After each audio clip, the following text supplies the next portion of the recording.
तर सगळ्यांना नमस्कार. तुम्ही जसा स्नेहवनचा प्रवास पाहिला तसं माझं नाव अशोक देशमाने. मी मूळचा परभणी जिल्ह्याचा आहे आणि आम्ही पुण्यामध्ये असतो. आम्ही पुण्यामध्ये जे शेतकरी आत्महत्या करतात मराठवाडा विदर्भामध्ये त्यांच्या मुलांच्या शिक्षण संगोपनासाठी काम करतो. तर तो प्रवास असा सुरू झाला की मी मूळचा परभणी जिल्ह्याचा आहे. माझं बालपण सगळं शेतकरी कुटुंबात गेलं. आई वडील दोघेही शेतकरी आहेत आणि 5वीला पुतलेला दुष्काळ असायचा आमच्याकडे. 4-5 हजार लोकसंख्येचं गाव. जसं तुम्ही जुन्या काळात तुम्ही सगळेजण ग्रामीण भागातून आलेत, वेगवेगळ्या शहरातून आलेत महाराष्ट्राच्या, त्यामुळे तुम्हाला बऱ्याच जणांना दुष्काळ वगैरे काय असेल तो शब्द कधीतरी ऐकलेला असतो कानावरती. पण तो आम्ही बऱ्याच वेळेस तो भोगलेला होता. 5-7वी पर्यंत माझं गावात शिक्षण झालं. तर गावामध्ये असं असायचं की कधी कधी 2-2 वर्ष पाणी नसायचं. गावच्या कोणत्यातरी कोपऱ्यामध्ये एखाद्याच्या विहिरीमध्ये पाणी असायचं आणि मग दुष्काळ पडला की शेतामध्ये काहीच पिकायचं नाही. गावातल्या कोण्याही माणसाला काहीच काम नसायचं आणि मग त्यात फक्त त्या विहिरीतून पाणी पिण्यापुरतं आणायचं आणि फक्त जीवन जगण्यासाठी सगळ्यांचा स्ट्रगल असायचा. बरेच दुष्काळ आम्ही असे बघितले होते. लहानपणी त्याची काही झळ कधी जाणवली नाही, पण जसं मोठं होत गेलं तसं त्याची झळ जाणवत होती. आमचं बालपण इतक्या गरिबीत गेलं की माझी आई दुसऱ्या जुने ब्लाऊज घालायची.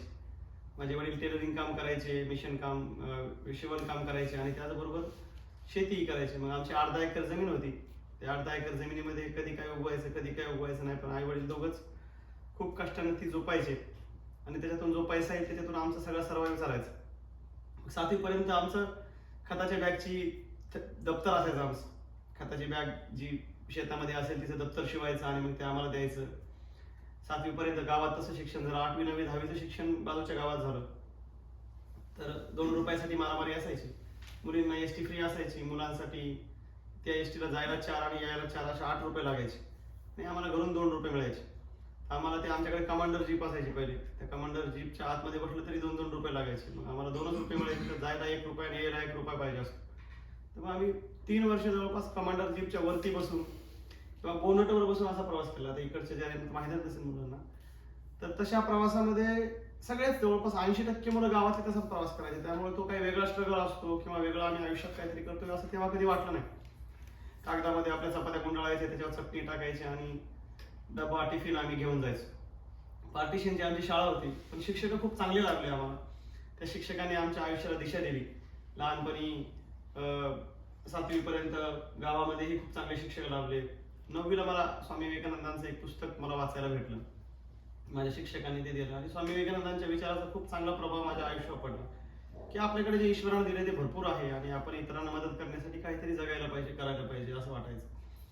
आणि मग हे सगळं चालू असताना 10वी झाली तेव्हा 11वीला मी परभणीला गेलो. परभणीला मग घरून 300 रुपये यायचे. एक स्टोव दिला होता वडिलांनी. थोड्या राशनचा तांदूळ यायचा, राशनचं गहू यायचे, त्याचं थोडंसं सगळं सामान घेऊन मग मी तिथे स्वयंपाक करून खायचो.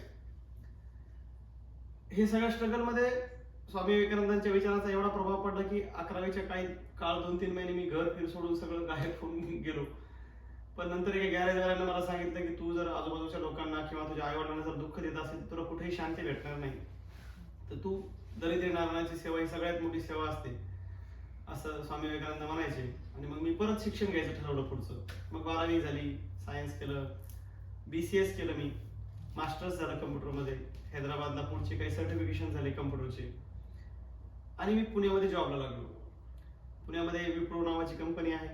विप्रो मल्टीनॅशनल IT कंपनी होती, तिथे जॉबला लागलो. त्याच्यानंतर एम्फॅसिस नावाची IT कंपनी आहे, तिथे मी काही काम केलं. Royal bank of Scotland, JP Morgan bank आमचे क्लायंट होते. बँकिंग डोमेनवर होतो. बरंच चांगलं सगळं करिअर होतं, सगळ्या गोष्टी होत्या. पण मग ह्या कॉलेजच्या जीवनामध्ये खूप चांगले लोकही मला भेटले होते ज्यांनी माझी फीस भरली होती. कोणी मला कपडे घेऊन दिले होते, कोणी मला जेवणासाठी मदत केली होती. आणि या सगळ्यांचं ग्रॅटिट्यूड म्हणून मी जेव्हा नोकरीला लागलो तेव्हा माझ्या पगारीतला एक 10% भाग मी दर महिन्याला बाजूला काढायचो आणि गावातल्या मुलांना शिक्षणासाठी मदत करायचो, बाकी गोष्टी करायचो. या सगळ्यामध्ये कधी कधी असं वाटायचं की नुसते पैसे देऊन प्रॉब्लेम सॉल्व्ह होत नाहीत. आपण वेळ द्यायला पाहिजे. आपण जे जगतोय ते खरंच काहीतरी समाधान देणार आहे का? कारण की मग जिथे मी IT मध्ये होतो तिथे 10-20 हजार असे कॉमन वाटायचे लोकांना की आज रात्री पार्टी केली की 10-20 हजार एका रात्री संपायचे. आणि ज्या भागातून मी आलो होतो तिथे 10-20 हजार म्हणजे फार मोठी गोष्ट असायची. माझ्या आईला 20 रुपये रोज होता त्या काळामध्ये. आणि महिन्याभर जर तिने काम केलं तर तिला असे 600 रुपये भेटायचे. 600 रुपयासाठी महिनाभर तिला दुसऱ्या शेतात काम करावं लागायचं याची जाणीव मला होती. आणि मग त्या 10-20 हजारासाठी लोक आत्महत्या करायचे, लेकरांची शिक्षण थांबायचे, लग्न मोडायचे. अशा वेगवेगळ्या परिस्थितीमधून मी सगळं बघितलेलं होतं. थोडं कविता लिहायचो तर ती जाणीव होती. लहानपण सगळं वारकरी कुटुंबात गेलेलं होतं. तुकोबा ज्ञानोबांच्या अभंगातून आमचं बालपण गेलं. आणि मग ते थोडं कुठेतरी टोचायचं की आपण वेळ पण द्यायला पाहिजे. मग शनिवारी रविवारी सुट्टी असली की बरेच स्लव एरिया असायचे पुण्यामध्ये, त्या भागात जाऊन मी शिकवायचो मुलांना. तिथे गेले की ते जाणवायचं की अरे सगळं डॉक्युमेंटेशन लेवललाच चाललंय, की 5वी-7वीला मुलगा गेलाय पण एबीसीडी येत नाही, 1-2 येत नाहीत, तो जे शिक्षणाचा स्तर अजून काही उंचावत नाहीये, फक्त साक्षरतेचं प्रमाण वाढतंय, आपण अजून चांगलं काहीतरी करायला पाहिजे. पण मग घरची नेमकीच गरिबी दुखत होती, आयटीतनं करिअर वाढत होतं, सिटी बँकची चांगली ऑफर आली, बाकी गोष्टी होत होत्या, लग्न करायचे, बाकी गोष्टींची जबाबदारी घरची घ्यायची होती. आणि त्या दरम्यान 13-14-15 मध्ये मोठा दुष्काळ आमच्या भागात पडला, मराठवाडा विदर्भात. आणि तो दुष्काळ सगळ्यात मोठा होता जो मी पाहिला होता. त्या दुष्काळामध्ये जवळपास 5-5.5 हजार शेतकऱ्यांनी आत्महत्या केल्या महाराष्ट्रामध्ये एका वर्षामध्ये. आणि चारा छावण्या, शेतकऱ्यांचे जनावर सांभाळणं सुद्धा त्यांना अवघड जायचं. मग 10-15 गावचे लोक एकत्र यायचे, तिथे चारा छावणी चालू करायचे. लोक तिथेच 15-15, 20-20 महिनाभर राहायचे ते जनावर घेऊन, फक्त जनावराला जागवायचे म्हणून. आणि अशा वेगवेगळ्या स्ट्रगल मधून सगळे लोक जात होते. आणि जिथे मी काम करायचं तिथे एसी रूम मध्ये बसून 1 तारखेला पगार यायचे हातामध्ये, बाकी सगळ्या गोष्टी आनंदात असायच्या. पण पेपरमध्ये वगैरे त्या बातम्या वाचून मग थोडासा त्रास व्हायचा. 2015ला मी गावी गेलो. 2015ला गावी गेल्यानंतर सगळं चित्र पाहायला मिळालं. आणि माझ्या गावामध्ये 2015 मध्ये एक आत्महत्या झाली. त्याच्या कुटुंबाला भेट दिल्यानंतर जाणवलं की 5-7 वर्षाचं लेकरू आहे, 32 वर्षाच्या तरुणानं आत्महत्या केली. आणि त्याची बायको, आता पुढचं जे 25 वर्षाची त्याची बायको होती, तिचे पुढचं अख्खं आयुष्य तिला विधवा म्हणून काढायचं होतं. पुढचं लग्न, पुनर्विवाह हा काही कन्सेप्ट गावामध्ये नव्हत्या. आणि मग त्याचं ठीक होतं, पण त्याच्या 7 वर्षाच्या लेकरावर तो भार येऊन पडणार होता की त्याला आता कुठेतरी बालमजुरी करावं लागणार, कुठं बाकी गोष्टी करावं लागणार. काय नेमकं करायचं काही सुचत नव्हतं. मी म्हटलं आता आपलं सगळं चांगलं झालेलं आहे, आपण आता पुण्यामध्ये एखादा 2 BHK फ्लॅट घेऊ आणि आई वडिलांना घेऊन जाऊ तिकडे. मग दिवाळीहून मी वापस येत होतो. माझ्या गावातले खूप सारे जण गाव सोडत होते, पोट भरण्यासाठी पुण्या मुंबईला स्थलांतरित होत होते. 100च्या 100 कुटुंबांचे जथ्थे असे गावाच्या बाहेर पडत होते. There was heavy drought and people was migrating from small village to big cities. आणि मग हे सगळं पाहण्यात आलं. मी त्यांना म्हटलं, बाबा तुम्ही गाव सोडताय, पण ह्या मुलांच्या शिक्षणाचं तुम्ही काय करणार? हे जर उद्या नाही शिकले तर ह्या चक्रातून ते बाहेर पडणार नाहीत. तर ते म्हटले की हा काय शिकून कलेक्टर कमी होणार साहेब, आतापासून काहीतरी मजुरी करेल, इटभट्टीव काम करेल, कुठेतरी हॉटेलमध्ये काम करेल, 4 पैसे कमवायचे राख करेल. तर ते खूप मला टोचलं. आपण उद्या 25 वर्षानंतर कुठेतरी वेल सेटल असू. चुलत भाऊ माझा टेक्सासमध्ये होता, 25-30 वर्ष झालं होतं तिथे, त्याचं चांगलं करिअर चालत होतं. तो म्हणायचा की तू चांगलं कर, अजून आपण इकडे काहीतरी बघू, असं करू तसं करू. पण मग मला वाटलं की बाबा आपण 25 वर्षानंतर आपण असं, पण आपलं गाव असेल का नाही माहित नाही, बाकी गोष्टी असतील का नाही माहित नाही. आणि मग आपण साधारणतः कसं जगायला पाहिजे हे आपण ठरवायला पाहिजे. एखादा मूवी आपण पाहिला आणि जर तो आपल्याला आवडला तर आपण म्हणतो की पैसे वसूल झाले, वेळ वसूल झाला. आणि जर मूवी आपल्याला नाही आवडला तर आपण म्हणतो की पैसे वेस्ट गेले, वेळही वेस्ट गेला. तो 2-3 तासाचा मूवी असतो, त्याच्याबद्दल आपण इतका विचार करतो, आपला मूड ऑफ त्याच्यामुळे होतो. पण मग ईश्वरानं आपल्याला एकदाच आयुष्य दिलेलं असतं. आपल्या आजोबांचं नाव आपल्याला माहित असतं, पण त्यांच्या आजोबांचं नाव आपल्याला माहित नसतं. पण ते जेव्हा होते तेव्हा त्या काळात ते खूप स्ट्रगल करायचे, माझ्या संसाराचं पुढे व्हावं, माझ्या लेकरांचं असं व्हावं, बऱ्याचशा गोष्टी व्हाव्या. आणि मग कधी कधी थोडंसं ते भगवद्गीता वाचल्यामुळे थोडीशी ती आतमधून डिटॅचमेंट आलेली होती की बाबा आपल्याला हे करायचं नाही. आपल्याला ईश्वराने आयुष्य एकदा दिलंय, हे आजचे 24 तास आपल्याला आयुष्यात परत मिळणार नाही, त्यामुळे हे वसूल करून घेता आले पाहिजे. तर हे जिंदगी वसूल करून आपल्याला घ्यायची. तर मग आपल्याला जे आवडतं आपण तेच करायचं. आपल्याला आपलं जे पॅशन आहे की आपल्याला ज्या कामातून आपल्याला समाधान लाभते ते आपण करायचं. आपल्याला मोठी गादी मिळेल मग त्याच्यावर आपण झोपू, त्यापेक्षा आपल्याला झोप महत्वाची आहे. जर आपल्याला झोप महत्वाची असेल तर आपल्याला कुठेही झोप लागेल. आणि मग गादीवर झोप लागेल का नाही माहित नाही, तर मग त्यामुळे आपण गादीच्या मागे पडल्यापेक्षा आपण झोपेच्या मागे पडूया, आपल्याला जे काम आवडतं ते आपण करूया. आणि मग त्याच्यातून असं वाटलं की या मुलांना ज्यांना शिक्षण मिळत नाही त्यांच्यासाठी आपण काम करायचं. माझं जे आयुष्य आहे ते शिक्षणामुळे उभं राहिलं. जर मी शिकलो नसतो तर मी कोणाच तरी गुरं डोळवळले असते, कोणाच तरी मजुरीनं काम केलं असतं. माझी घरची गरिबी इतकी होती, पण मला वडिलांनी शिकवलं जिद्दीनं. त्यामुळे मी खूप चांगल्या ठिकाणी नोकरी करू लागलो, चांगल्या विचारांमध्ये, चांगल्या लोकांमध्ये चांगलं लाईफस्टाईल जगू लागलो. आणि ह्या मुलांना जर चांगलं त्या चक्राच्या बाहेर काढायचं असेल, चांगलं आयुष्य त्यांना द्यायचं असेल तर त्यांना शिक्षण मिळणं गरजेचं होतं. मग हे कोण करेल? म्हटलं मग आपण काय करायचं? I am the part of this system, I am the part of this society. आपण उद्या कोणाकडे तरी बोट दाखवणं किंवा कोणाकडे तरी नाव ठेवणं हे आपण किती दिवस करणार? मग be the change that you want to see in the world. आपल्याला जिथे बदल अपेक्षित आहे तो बदल आपण आपल्यापासून सुरुवात करावा, मग आपण करावं. मग म्हटलं कधी करायचं? तर म्हटलं मग उद्या काय होईल माहित नाही, उद्या कधी उगवेल ते माहित नाही, लग्न होईल मग आपण काहीतरी करू, मग बाकी गोष्टी होतील. तर मग जे काय आहे आज आत्ता ताबडतोब आजचा दिवस सगळ्यात बेस्ट आहे, सगळ्यात सुंदर आहे. आणि जर ईश्वरानं आज आपले डोळे उघडले तर ती सगळ्यात मोठी भेट आपल्याला दिलेली आहे. कारण की जगामध्ये असे हजार माणसं आहेत की जे रात्री झोपतात आणि त्यांना सकाळ दुसरी पाहायला भेटत नाही. आपण जर गुगलवर टाकलं की टुडेज डेथ रेट तर तो लाखोमध्ये असतो. हजारो लोक जगामध्ये रोज जग सोडतात. मग आपल्याला ईश्वराने आजची सकाळ दाखवली तर आपल्याला ही सगळ्यात मोठी संधी ईश्वराने दिलेली. तर मग आपण आजच सुरुवात करायची. आणि मग ते मी निर्णय घेतला की आपल्याला मुलांसाठी काम करायचंय, आज करायचंय आणि मग सगळं सोडायचं. सगळ्यांसाठी शॉकिंग होतं. माझ्या आई वडिलांसाठी, पहिलं म्हणजे माझ्या मॅनेजरसाठी. मी म्हणलं मी उद्यापासून येत नाही भाऊ, हे तुझं काम आणि तुला शुभेच्छा. तो म्हटलं मला हे कोण सांभाळेल, मला रिसोर्स नाही आणि बाकी गोष्टी सगळ्या गोष्टी. तर आई वडील म्हणले की बाबा तू लगेच सगळं सोडलंस तर कसं काय होणार, काय करायचंय? तर मग तेव्हा ठरलं की बाबा आपल्या पगारातून जेवढं शक्य होईल तेवढं आपण काम करायचं. आई वडील म्हणले आम्हाला 1 रुपया देऊ नको. म्हटलं मग आपल्या पगारातून आपण पुण्यासारख्या ठिकाणी किती मुलं सांभाळू शकतो? I was 25 at that time.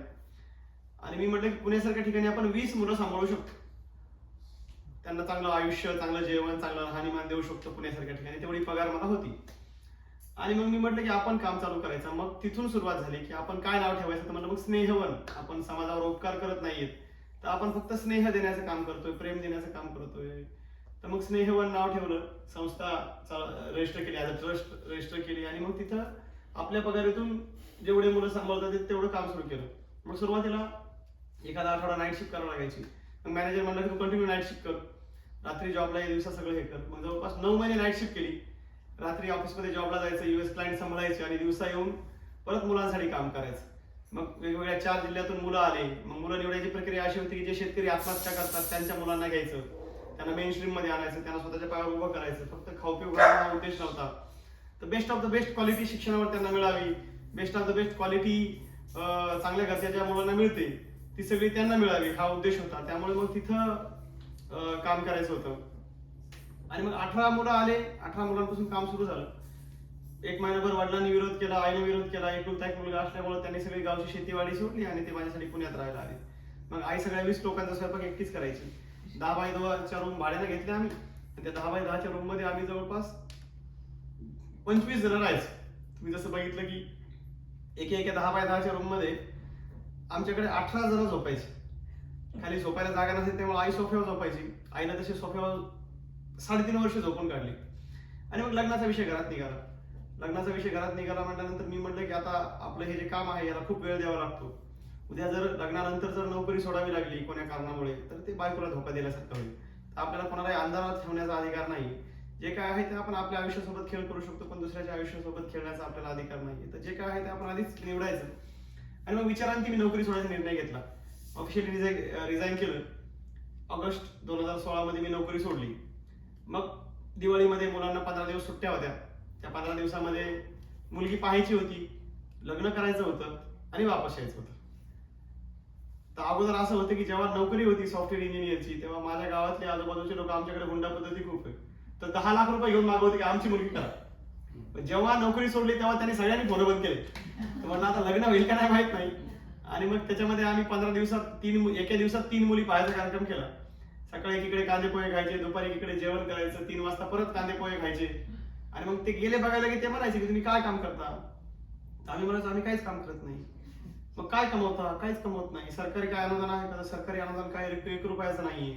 मग मुलीला काय करावं लागेल? मुलीलाही काहीच काम नाही, फक्त 20 मुलांचा स्वयंपाक पाणी तिला 4 टाइम करावं लागेल. 2 टाइम जेवण, 2 टाइम नाश्ता. आणि हे सगळं मान्य असेल तर लग्न करू. आम्हाला आयुष्यभर कोणती तक्रार नाही करायची, हे अटीव लग्न करायचंय. आणि मग हे मान्य असेल तर मग ते म्हणायचे मग आम्ही तुम्हाला कळू. मग त्यांचा काय फोन यायचा नाही. मग असे 1 आठवडा निघून गेला. 1 आठवडा बाकी होता. मग आम्ही व्हिडिओ कॉलवर मुलगी बघितली पहिल्यांदा. ती हो म्हटल्यानंतर मग मुलगी पाहायला गेलो सोमवारी. अर्चना नावाच्या मुलीला मी पाहायला गेलो तेव्हा तिचं वय 19 वर्ष होतं. आणि मग तिचे आई वडील असे सगळे बसलेले होते. 700 लोकसंख्येचं तिचं छोटं गाव होतं आणि तिने पण खूप स्ट्रगल घेतलं होतं शिक्षणासाठी. तिला मी म्हटलं आयुष्यभर कोणतीही तक्रार नाही करायची, ह्या अटी लग्न करावं लागेल, आयुष्यभर मुलांसोबत राहायचं, मुलांसोबत खायचं, हे मोठा परिवार आहे, यांची आई तुला व्हावं लागेल. मग तिने ते मान्य केलं.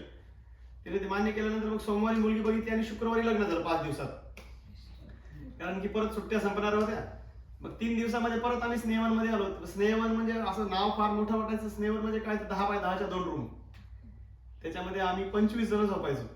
त्याच्यात अजून एक जण ऍड झाली तर 26 टोकायचा स्वयंपाक अर्चना एकटी करायची. त्याच्यानंतर एक मुलगी आमच्याकडे भीक मागायला आली, त्याच्यात हे काम सगळं चालूच होतं. ती भीक मागायला मुलगी आल्यानंतर आम्ही तिला म्हटलं तू कुठे राहते, काय करते, तर ती म्हणली मी शेजारच्या झोपड्यांमध्ये इथे राहते. आणि ती रोज 2 टाइम जेवण मागायची. ते भंगार जमा करायचे तिचे आई वडील आणि मग ते लोक रोज जेवण मागायचे. मग लोक सकाळी उरलेलं संध्याकाळी तिला शिळं द्यायचे, संध्याकाळचं उरलेलं परत सकाळी द्यायचे. आम्ही सगळ्या मुलांना घेऊन त्यांच्या त्या झोपड्या बघायला गेलो. आम्हाला वाटलं की ह्यांच्यासाठी आपण काहीतरी करायला पाहिजे. आणि मग 2016 मध्ये आम्ही त्यांच्यासाठी वंचित ग्राम नावाचा प्रकल्प चालू केला, ज्याच्यामध्ये मग पहिल्या वर्षी 7 मुली, दुसऱ्या वर्षी 15 मुली आणि तिसऱ्या वर्षी जवळपास 27 लेकरांना आम्ही शिक्षणाच्या मुख्य प्रवाहात आणलं. ते शाळेत जात नव्हते, त्यांना शाळेत टाकलं, त्यांचे आधार कार्ड काढले, त्यांना स्वच्छ होऊन रोज आमच्याकडे आम्ही बोलवायचो. असे 2018 पर्यंत आमच्याकडे 52 लेकरं झाली. आणि मग हे सगळा संसार आमचा ते वाढत होता. मग संसारामध्ये काही चांगल्या गोष्टी जशा घडत जात होत्या तशा वाईट गोष्टी काही घडल्या, काही दुःखाचे क्षण आले.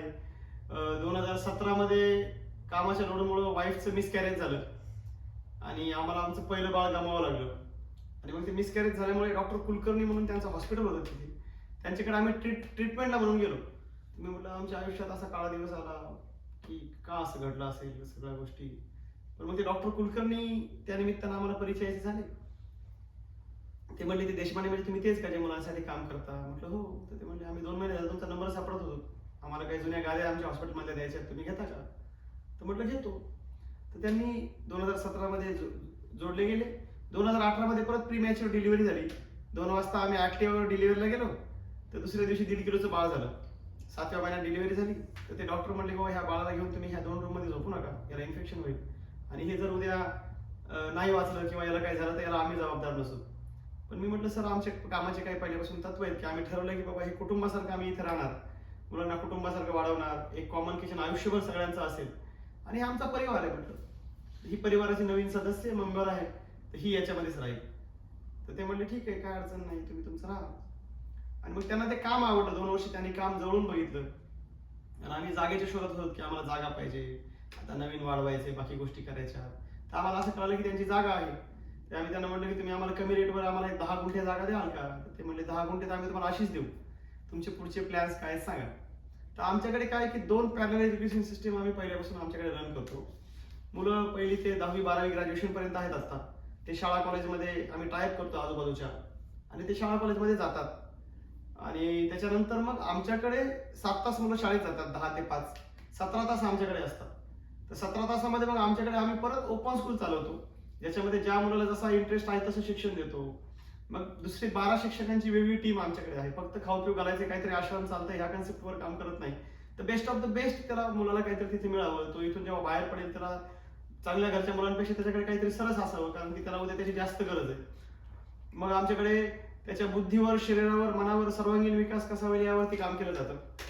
मुख्य म्हणजे पहिल्यापासून 9 वर्ष झाले आता आमच्याकडे टीव्ही कोणी बघत नाही, मोबाईल कोणी वापरत नाही. 1 मूवी 1 बुक नावाचा आमच्याकडे कन्सेप्ट असतो, ज्याच्यामध्ये प्रत्येक मुलाने आठवड्यात एक पुस्तक वाचायचं असतं.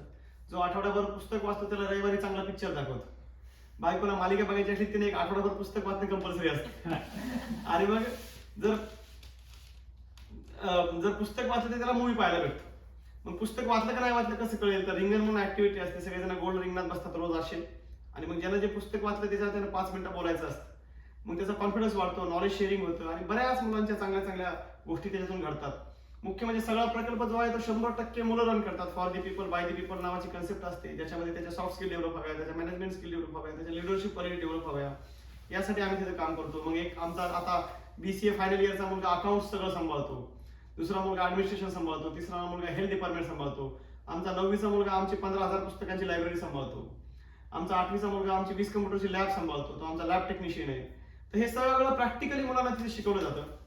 आणि मग हे सगळं सांगत असताना डॉक्टर कुलकर्णी म्हणले की बाबा तुम्हाला पुढे अजून काय करायचं. तर मी म्हणलं ज्या मुलाला जसा इंटरेस्ट आहे तसं शिक्षण आम्हाला द्यायचं. एखाद्याला म्युझिक आवडत असेल त्याला म्युझिक शिकावं, एखाद्याला चेस आवडत असेल त्याला चेस शिकावा, एखाद्याला कुकिंग आवडत असेल तर कुकिंग शिकावी. जसं इंटरेस्ट आहे तसं शिक्षण द्यायचं.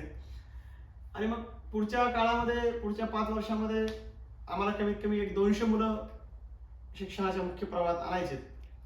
तर डॉक्टर कुलकर्णी म्हणले की याच्यासाठी तुम्हाला किती जागा पाहिजे. मी म्हणलं आम्हाला कमीत कमी 2 एकर जागा पाहिजे.